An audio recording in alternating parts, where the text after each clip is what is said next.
Lo inexplicable.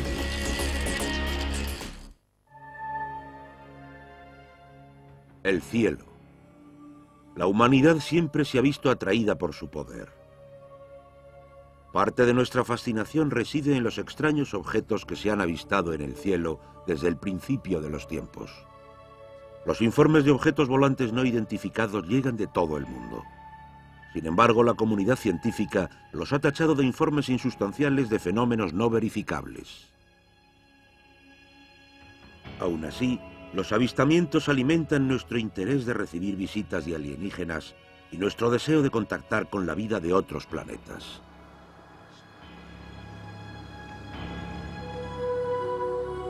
OVNI, la evidencia. El hermoso Valle de San Luis, en el sur de Colorado, es una zona famosa por sus arraigadas creencias, su individualismo y las leyendas de los indios americanos.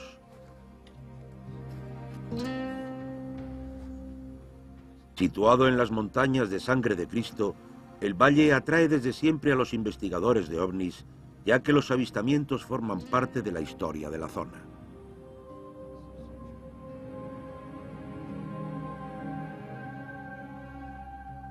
En las inmediaciones, la base aérea de la montaña Cheyenne realiza maniobras bajo un estricto secretismo.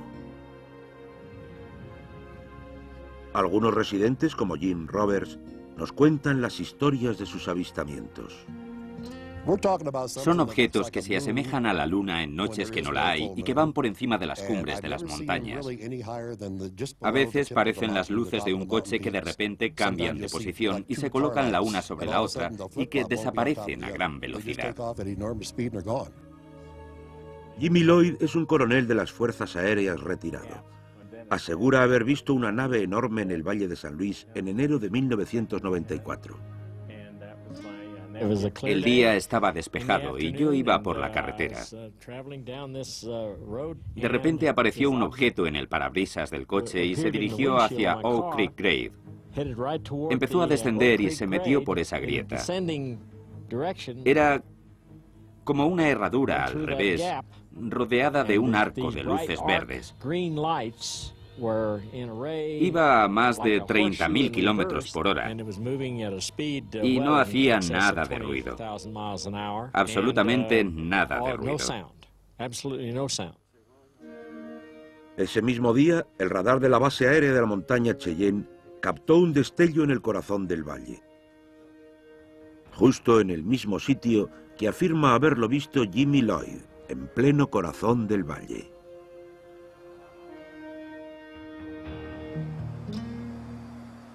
Estos avistamientos son considerados mitos o exageraciones. Tim Edwards logró grabar uno de estos extraños objetos. La familia de Edwards es dueña de un famoso restaurante en Salida, Colorado. Al igual que muchos residentes, había escuchado rumores de avistamientos. La mañana del 27 de agosto de 1995, Edwards vio algo que cambiaría su vida para siempre. Mi hija Brandy y yo acabábamos de tomar el desayuno y salimos a ver cómo iban las obras. Cuando llevábamos un minuto fuera, Brandy me dijo: «Papá, hay una cosa en el cielo». Me dijo que era el sol, pero yo le dije: «No, papá, hay algo en el cielo». Me dijo que me callase, pero cuando miró hacia arriba lo vio. Tim cogió la cámara y grabó el objeto durante 6 minutos.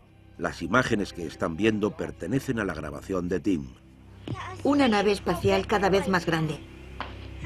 Puede que haya recorrido unos 100 kilómetros en cuestión de segundos. Estábamos alucinando.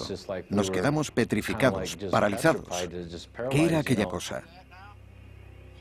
Brandy me preguntó: «¿Qué es eso, papá?». Y yo le dije: «Es una nave espacial de otro mundo». Durante 20 minutos, padre e hija contemplaron asombrados el objeto y afirman que el supuesto ovni era consciente de su presencia. De repente me sentí abrumado. Parecía que estábamos mirando una nube transparente o un objeto de otra dimensión espacial. No irradiaba luz ni reflejaba la luz del sol. Provenía de su propia energía. Tim y Brandy Edwards no fueron los únicos que vieron un objeto extraño en el cielo. Algunos residentes de la zona afirmaron haber visto un ovni en salida a la misma hora que Edwards. Sin embargo, para Tim Edwards fue algo más que un avistamiento. Fue una experiencia religiosa, un encuentro con un objeto de otro mundo.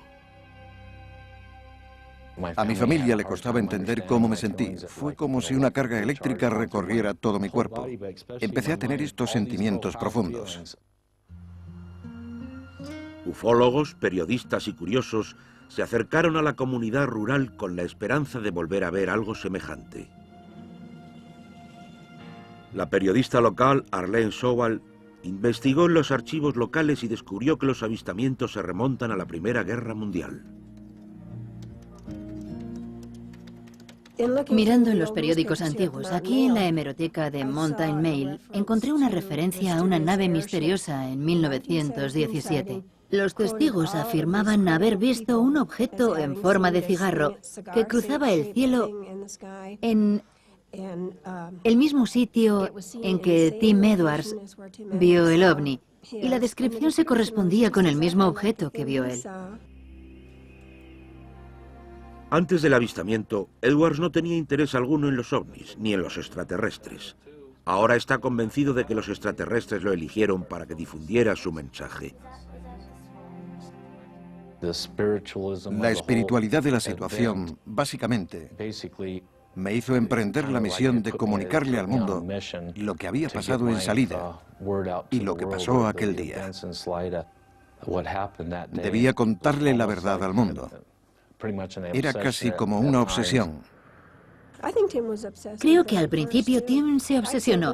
Puede que fuera lo más importante que le había pasado en su vida. Era una persona que vio algo fuera de lo común y afortunadamente tuvo el valor de contarlo. Y sobre todo, logró grabarlo en vídeo, por lo que no pueden desacreditarlo. Sé que hay gente que habla a mis espaldas. Mucha gente debió pensar que estaba loco y se reían de mí. Pero cuando lo conté, vinieron cientos de testigos. El periódico escribió 23 artículos sobre ovnis, editoriales. ¿Qué está pasando? Edwards sentía la necesidad de contarle al mundo lo que había visto. Durante meses no hizo más que revivir el avistamiento. Sin embargo, su obsesión empezó a hacer mella en su restaurante. Se le ocurrió una solución.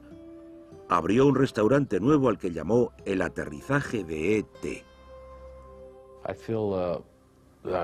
Sentí que a través de mi investigación, el aumento de los ovnis, los avistamientos en masa, los milagros médicos y religiosos, todo estaba relacionado y empezaba a tener sentido. Edwards no tardaría en descubrir que su nueva fama tenía un precio. Lo que al principio fue considerado una bendición, se convirtió en una carga para Tim, su esposa y su familia. La vida de mi padre ha cambiado. Mi padre habla sobre ovnis constantemente, todos los días. A mí me gusta hablar sobre otras cosas. Ya no me obsesiona la misión. Me he retirado. Mis sensaciones no son tan fuertes como hace un año, cuando esto era toda mi vida. Tim Edwards sigue comprometido con su misión y predica el evangelio de la ufología. Da presentaciones en escuelas, da conferencias y entre plato y plato cuenta su historia en el restaurante. La gente en salida me ha apoyado mucho. Vienen a mí en busca de respuestas para contarme sus avistamientos. Me ven como alguien en quien confiar, se fían de mí. El vídeo de Edwards atrajo ufólogos de todo el mundo. En busca de respuestas, descubrieron otro extraño fenómeno en el Valle de San Luis. El Valle de San Luis de Colorado es un lugar donde se han avistado numerosos ovnis. La zona es el escenario de extrañas muertes de animales durante los últimos 30 años. La mañana del 27 de agosto de 1995, Tim Edwards grabó en vídeo un objeto volante no identificado en Salida, Colorado. La suya era la última historia de una serie de extraños acontecimientos en el valle. Desde 1995, los investigadores de ovnis han intentado averiguar por qué el valle atrae este tipo de fenómenos. Las imágenes que grabó Tim Edwards son absolutamente fabulosas. No sé cómo describirlas. Era, en efecto, un objeto volante no identificado. Ken trabaja como oficial de policía en Denver y es investigador a tiempo parcial. Después de ver el vídeo de Tim Edwards, decidió visitar Salida. Le sorprendió ver el efecto que el avistamiento había tenido en Edwards. Todas las personas que tienen un encuentro con un fenómeno como un ovni sufren un cambio profundo en su personalidad. Después de que Edwards hiciera público su vídeo, los avistamientos aumentaron en el Valle de San Luis y alcanzaron su momento álgido en 1998. Ken Storch decidió volver para llevar a cabo un proyecto de investigación. Organizó una expedición y fue al valle para recoger datos y pruebas. En nuestro grupo contamos con un arqueólogo, un teólogo, un oficial de policía retirado, un estudiante universitario.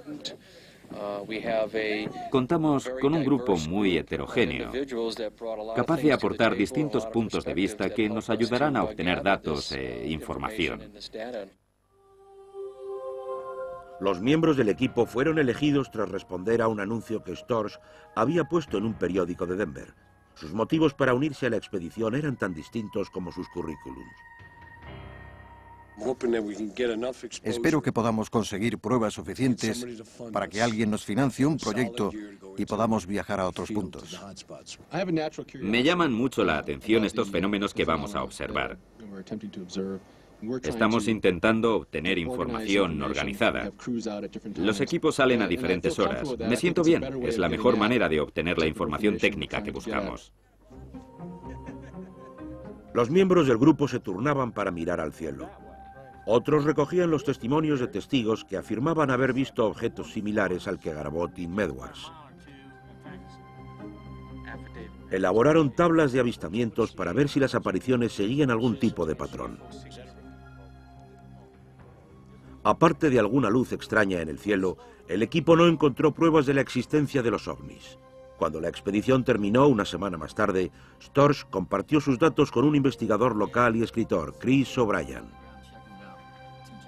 Al principio participé en una investigación a tiempo completo cuando empezó a haber más actividad aquí, en el Valle de San Luis, porque no me podía creer que no hubiera periodistas, gente entrevistando a los testigos, intentando recopilar información. He visto órbitas rojas, órbitas naranjas, bolas verdes enormes, platillos volantes de unos 3,65 metros, parecido a los dibujos animados. La variedad y la intensidad de los fenómenos extraños en esta zona no tiene precedentes. Storch y O'Brien han grabado cientos de testigos que confirman los avistamientos en el valle. Sin embargo, el vídeo de Tim Edwards sigue siendo la prueba más controvertida hasta el momento. Las imágenes que grabó Tim Edwards a finales de agosto de 1995 están entre los vídeos más impresionantes de un ovni a plena luz del día que he visto jamás. Hay testigos que afirman haber visto algo similar ese mismo día, por lo que, en mi opinión, nadie se ha molestado en averiguar qué fue aquello. Mientras los investigadores no encontraron pruebas físicas de la presencia de los ovnis, su investigación descubrió un aciago legado: las extrañas mutilaciones animales de las que los lugareños se niegan a hablar. Durante los últimos 30 años, ciervos, caballos y vacas han aparecido con heridas que van más allá de la razón y la lógica. Sus cavidades corporales han sido cortadas con precisión y no se ha encontrado sangre en el lugar. Es lunes 24 de octubre. Esta vaca desapareció hace 25 días. Muestra claras incisiones. Parece que le quemaron parte de la cara. Ahora, que vengan a decirme que lo ha hecho un lobo. Este animal tiene incisiones desde la barbilla hasta el ombligo y la cola. Es algo increíble. Los cuerpos de los animales aparecen sin los genitales y les faltan partes de la cabeza. Aún más desconcertante para los investigadores es el método que utilizan para mutilar a los animales. Las pruebas en la escena del crimen indican que estas mutilaciones, que empezaron en 1967, son obra de la misma persona o cosa. La cuestión es que los animales no pudieron hacerlo, ni tampoco el típico humano con un cuchillo. Las incisiones parecen estar hechas con un láser. ¿Cómo se hace eso en medio del campo? Bueno, hay gente que dice, bien, ahora hay láseres portátiles. Sí, pero hace 20 o 30 años no lo sabía. Las extrañas muertes han llegado a arruinar a algunos rancheros del valle. La oficina del sheriff tampoco ha logrado identificar al sospechoso. Por las entrevistas que he realizado, sé que mueren un montón de animales de esta manera. El mundo exterior no lo quiere entender o no lo sabe. No conozco ningún sitio que tenga tantos casos documentados en una misma región geográfica. Muchos casos ni siquiera se denuncian y jamás salen en las noticias. El ranchero recoge al animal con su camioneta, se lo lleva a su finca para que no se enteren, y si le preguntas te dice, no quiero hablar de ese tema. Chris O'Brien ha documentado casi 100 mutilaciones en el Valle de San Luis. Mientras tanto, ha elaborado una teoría que puede explicar el extraño fenómeno. El Valle de San Luis es el único sitio puro que queda en Norteamérica. No hay contaminación en el aire ni en el agua. Puede que esa sea la razón de tantas muertes. Sea lo que está experimentando con los animales, puede estar experimentando también con el medio ambiente. Y qué mejor lugar que este para contrastar los resultados de otros lugares. Chris O'Brien y Ken Storch continúan sus investigaciones, comparten informaciones, pruebas de la escena del crimen y teorías de conspiración. Hasta el momento no han logrado demostrar la conexión entre los avistamientos de ovnis y las mutilaciones de ganado. Sin embargo, siguen todas y cada una de las líneas de investigación en busca de la prueba que les ayude a resolver el caso. Me sorprende mucho la falta de atención que ha suscitado este misterio, no solo por parte de la comunidad científica y la comunidad legal, sino también por parte de los medios de comunicación. Cuando hablas del tema de los ovnis y de los avistamientos, de las mutilaciones de ganado y demás, la gente se ríe. Sobre todo cuando intentas plantear el tema ante la comunidad científica. No es un campo aceptado como un campo de estudio legítimo y lo que intentamos es darle esa legitimidad. ¿Quién o qué es responsable de los ovnis y de las terribles mutilaciones de ganado en el Valle de San Luis? ¿Existe en realidad una conexión? Si fuera algo imposible de explicar, sería la primera en decir que aquí pasa algo raro. Los veterinarios tenemos un dicho: si anda como un pato, suena como un pato, es un pato. También decimos: no busques cebras, es decir, no busques cosas raras. Después de ver las imágenes grabadas por Chris O'Brien, la veterinaria Kathy Crichton cree que la explicación a estas mutilaciones no se halla fuera de este mundo. La prueba que demuestra que es obra de los humanos es que no hay pruebas que demuestren lo contrario. Cuando la gente quiere dar una explicación rápida, dice: es cosa de los extraterrestres. Yo creo que se puede ir más allá. Por desgracia, la gente es capaz de perpetrar crímenes horribles, así que, ¿por qué no van a ser capaces de hacerle algo así a los animales? La doctora Crichton no es la única escéptica ante la presencia alienígena en el valle. Otros descartan la supuesta conexión entre los animales muertos y los ovnis. Es una especie de histeria colectiva. La gente se emociona con la idea del misterio. Hay gente que afirma haber visto cosas, otros puede que las hayan grabado, pero cuando lo único que se ve es un punto, no es fácil decir de qué se trata. Incluso los propios investigadores afirman que muchos de los supuestos avistamientos pueden ser de origen terrestre. En este valle se realizan muchas operaciones militares. Separarlas sería muy complicado porque la tecnología que utilizan los militares es muy moderna y futurista y podría confundirse con ovnis. Por otra parte, hay que hacer algo para detener las mutilaciones y encontrar al culpable. Cada año en todo el mundo, cientos de personas afirman haber visto objetos volantes no identificados.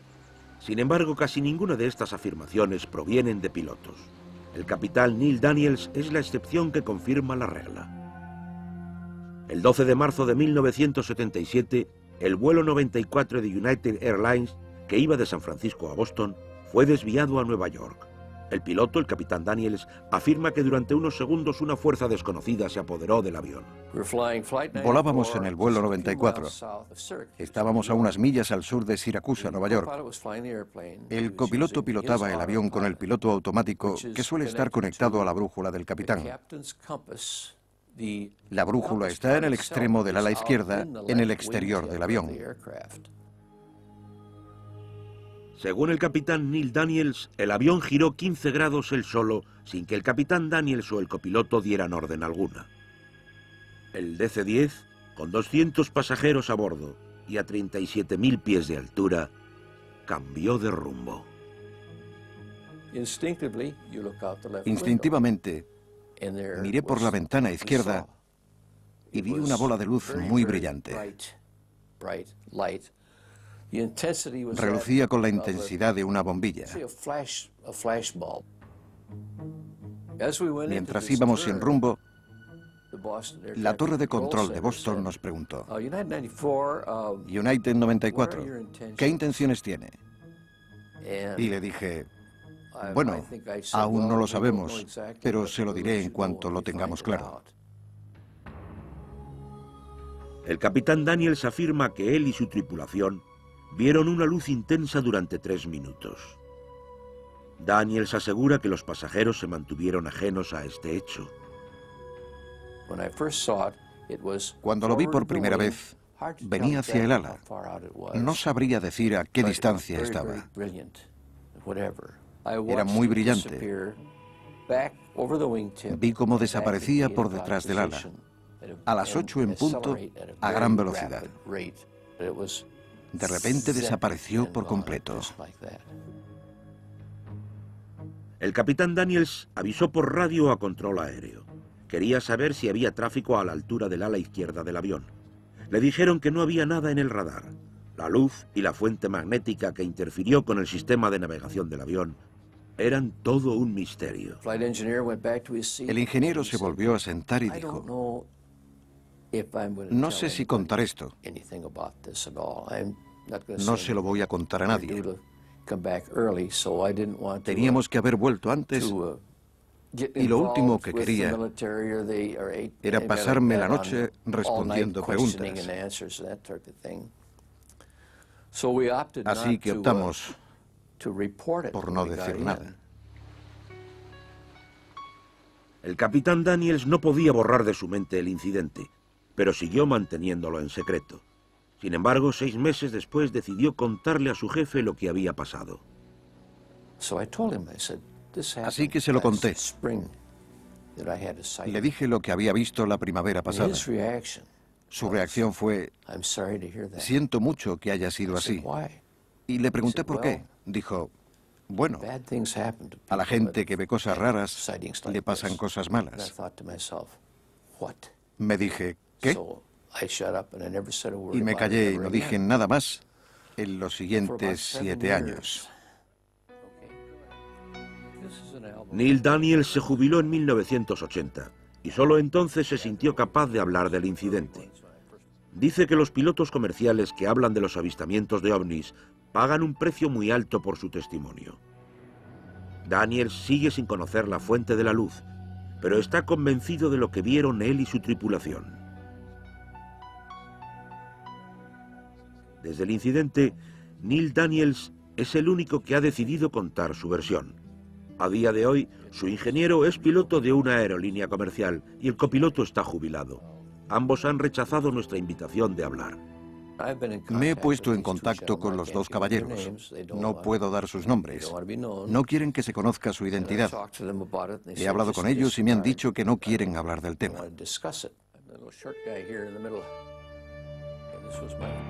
El capitán Daniels participó en decenas de bombardeos durante la Segunda Guerra Mundial y ahora está jubilado. Quiere hablar del tema mientras aún esté vivo para animar a otros pilotos a hablar. Más de 22 años después de su encuentro, cree que hay cosas en el cielo que van más allá de nuestro entendimiento. Me encantaba volar durante los meses de invierno, despegar, alejarme de todo y sumergirme en la oscuridad. Si mirabas hacia arriba, veías Orión, Sirio, el Can Mayor, la constelación de Géminis un poco más arriba. No somos más que una manchita en la Vía Láctea. Lo cual refuerza la idea de que casi todo es posible. En 1977, el vuelo 94 de United Airlines vivió un encuentro con un ovni. El capitán Neil Daniels, el piloto, afirma que una bola brillante de luz interfirió con el sistema de navegación del avión y lo desvió de su rumbo.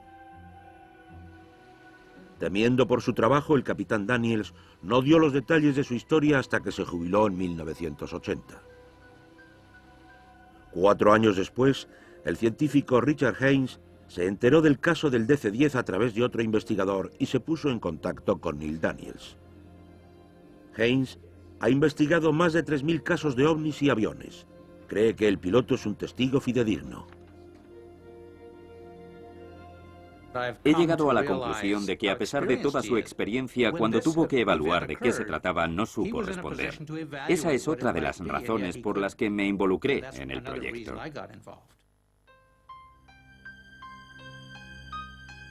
Al contrario que los avistamientos de ovnis basados únicamente en testigos visuales, Haynes cree que el incidente del vuelo 94 es especialmente difícil de descartar. El caso de Neil Daniels es especialmente significativo porque implica a varios testigos: la tripulación de cabina, ondas electromagnéticas que podrían haber tenido consecuencias en la seguridad del avión, y un objeto independiente que en un momento dado se adueña del avión. A lo largo de los años de recopilación de pruebas que demostraban la existencia de los ovnis, Richard Haynes y otros investigadores apelaron a la comunidad científica para que analizase casos como los del vuelo 94. Por fin, a finales de 1997, el filántropo Lawrence Rockefeller organizó una reunión en su casa familiar en Nueva York, a la que invitó a científicos y ufólogos para que pudieran analizar las pruebas de algunos de los casos mejor documentados. Uno de los casos que se sometió a la revisión del comité fue el del supuesto encuentro del capitán Neil Daniels. Richard Haynes fue encargado de presentar el caso. Además de justificar los ovnis y demostrar su existencia, debíamos presentar pruebas físicas creíbles y respaldarlas con datos científicos y tecnológicos. El comité de revisión debía ayudarnos a refinar nuestro análisis y nuestra metodología. Un grupo de 18 expertos, físicos, ingenieros aeroespaciales, astrónomos y científicos planetarios, revisaron el material presentado. No tardaron en darse cuenta de que, junto a la eterna cuestión de la existencia de Dios, la existencia de los ovnis era igualmente difícil de examinar. Fuimos todos sin prejuicio alguno y creo que es algo a tener en cuenta, pero al mismo tiempo no nos lo terminamos de creer, así que fuimos allí a decir enséñamelo. Richard Haynes le explicó a la comisión que la inexplicable conexión entre la luz brillante y el comportamiento del avión hizo que este caso fuera especialmente creíble. Es importante porque dejé muy claro en la reunión de Nueva York que en cuanto el objeto se alejó, el sistema volvió a la normalidad. Esto es lo que llamamos un efecto pasajero. Los miembros de la comisión querían saber si en caso de repetirlo se obtendrían los mismos datos. No tardaron en descubrir que era prácticamente imposible aplicar el método científico en los casos de los ovnis. En el caso de los avistamientos está claro, pero los casos que han producido efectos pasajeros no se pueden comprobar. De ser así, la ciencia los analizaría. Pero si el fenómeno no se vuelve a repetir, ¿cómo puedo hacerlo? ¿Las teorías de los ufólogos son creíbles? En ausencia de unos métodos y un lenguaje establecido, los científicos que participaron en la conferencia Rockefeller no tardaron en ver lo difícil que sería responder a esta pregunta. A menudo los científicos nos encontramos con el problema de separar la verdad de lo que nos gustaría que pasase o de las malas interpretaciones. Ante la imposibilidad de repetir los hechos presentados, los científicos se vieron obligados a descartar incluso la misteriosa historia del vuelo 94. En ese caso concreto, las pruebas eran muy débiles. El hecho de que el avión cambiase de dirección, en fin, el piloto pudo haber cambiado de dirección. No había nada que fuera una prueba fehaciente de lo que sucedió. Tras revisar los hechos, los científicos estaban convencidos de que ninguno de los acontecimientos eran sobrenaturales. Sin embargo, vieron que el público seguía necesitando explicaciones racionales. El doctor von Esselman, copresidente de la comisión, atribuye ciertos avistamientos de ovnis a fenómenos naturales. Es un nuevo campo de estudio donde en realidad hablamos de la actividad eléctrica que se produce sobre las nubes, que recibe nombres tan originales y pintorescos como espíritus. En realidad son descargas eléctricas que van desde las nubes hasta la ionosfera. En el verano de 1998, el Journal of Scientific Exploration publicó las conclusiones de la conferencia Rockefeller. El artículo, que ni confirmaba ni desmentía la existencia de los ovnis, recibió mucha publicidad. Por lo tanto, muchos de los científicos de la comisión representaban la insinuación de que apoyaban los casos extraterrestres. Intentamos cuidarnos en salud y decir, sí, existen fenómenos únicos que son naturales y que vale la pena investigar, pero no representan actividad extraterrestre. Creo que los medios no lo interpretaron del todo bien. En las conclusiones, la comisión recomendaba una colaboración a largo plazo entre los ufólogos y la comunidad científica, pero se negaron a confirmar que hubiera una conexión paranormal en el vuelo 94 o en cualquiera de los 20 casos examinados. El problema con el tema de los extraterrestres es que a menudo refleja la esperanza de la gente, por lo que es complicado sacar alguna verdad. Creo que debería haber un lugar en el que los testigos puedan informar de los avistamientos para ir contrastándolos. En el mundo hay muchas cosas que no entendemos que no tienen nada que ver con extraterrestres.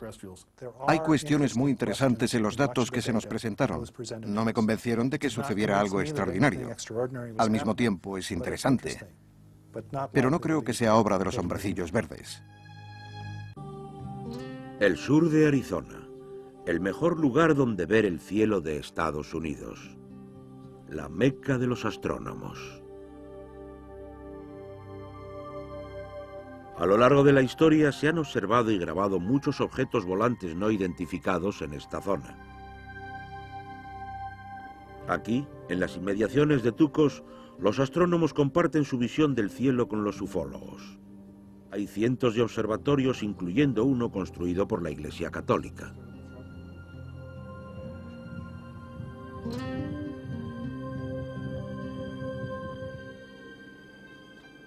El padre Chris Corvally es astrónomo y vicepresidente del Grupo de Investigación del Vaticano. Supervisó la construcción del observatorio, que se terminó en 1993. Desde entonces, él y un grupo de jesuitas operan este telescopio valorado en millones de dólares desde la cumbre del Monte Graham. Estamos desarrollando una investigación científica en un lugar maravilloso. Estamos en el Centro de Astronomía Continental de Estados Unidos, ya que el desierto nos proporciona un cielo claro y despejado, y las montañas son un claro punto de referencia, por lo que obtenemos unas imágenes excelentes. Corbally ha dedicado su vida a la cosmología. Pasa la mayor parte del tiempo examinando los datos obtenidos por el telescopio en la Universidad de Arizona, que comparte el telescopio con el Vaticano. A la entrada del observatorio, una placa en latín conmemora el observatorio del Monte Graham. Corbally combina la fe en Dios y la ciencia, y no le sorprende el interés del Vaticano en la astronomía. Puede que haya gente a la que le sorprenda. La Iglesia lleva más de 400 años participando de forma activa en la ciencia. Al principio empezó por una razón muy práctica, la de reformar el calendario, ya que se había quedado obsoleto. Luego continuaron porque era una forma maravillosa de estar presente en la ciencia y de demostrar el interés de la Iglesia por la ciencia. En 1616, la Iglesia Católica le exigió a Galileo que dejase de contar su teoría heliocéntrica. En una historia de antagonismos, el padre Chris dice que el Vaticano ha entendido el papel que la ciencia tiene para entender mejor el universo. El Vaticano me pide que estudie la ciencia. Y yo les comunico mis hallazgos. Sigo los preceptos de la ciencia cuando llevo la bata blanca y cuando me pongo la sotana sigo los preceptos de la teología. Así mantengo la separación entre ambos mundos. No veo problema a la hora de seguir dos avenidas que te llevan a la verdad. Corbally está especialmente emocionado con los descubrimientos que pueden hacer con esta lente de 182 centímetros, a la que llaman cariñosamente el papascopio. En cuanto a la posibilidad de encontrar vida extraterrestre, se muestra cauto pero optimista. Mis esperanzas son grandes, pero la ciencia siempre pone un freno, porque desde el punto de vista científico, tendríamos que encontrar un planeta similar a la Tierra. Como cualquiera, he visto luces extrañas en el cielo, y lo más atractivo es atribuirlo a los extraterrestres. Es un tema interesante del que de momento no se tienen pruebas. Algunos ufólogos creen que la presencia del Vaticano sugiere que la Iglesia busca vida extraterrestre. El padre Corbally niega que esto sea así. El telescopio está aquí por razones científicas, no para encontrar a ET. A través de la ciencia entendemos mejor el universo y gracias al telescopio nos ayudará a entender mejor cómo se formó la vida en la Tierra. No creo que vayamos a ver a ET saludando. El Observatorio del Vaticano forma parte de la relación que mantiene la ciencia con la religión en el sur de Arizona. A menos de 160 kilómetros del Monte Graham, las ruinas de Casa Grande son el testigo de los primeros intentos del hombre por entender el cielo. Hace más de 2000 años, lo que algunos creen que era una civilización más avanzada que la nuestra, llamada los Hohokam, construyeron un observatorio que controlaban los sacerdotes. Los Hohokam se asentaron aquí. Puede que más que un observatorio, fuera un lugar donde se produjeron ciertos contactos por lo que era considerado sagrado. Lo que veis detrás de mí era una especie de unión con las estrellas. El padre Chris afirma que algunos de los avistamientos realizados por estos hombres pudieron ser fenómenos naturales. Los indios americanos que se asentaron aquí miraban las estrellas y las entendían. La nebulosa del Cangrejo explotó en el año 1054 Y puede que vieran las rocas producto de esta explosión, y sea eso de lo que se habla en las inscripciones que hay en las rocas. A la sombra del papascopio, los ufólogos realizan una investigación muy diferente. Afirman que se siguen produciendo avistamientos, y por eso el Vaticano decidió construir su observatorio en este lugar.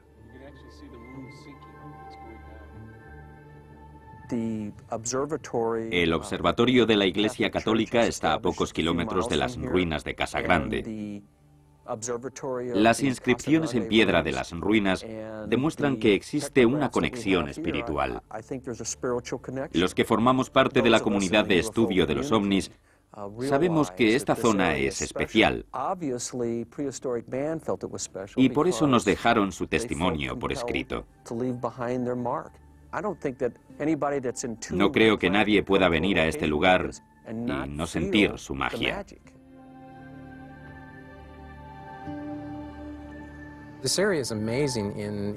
Esta zona es sorprendente porque une el pasado con el cielo.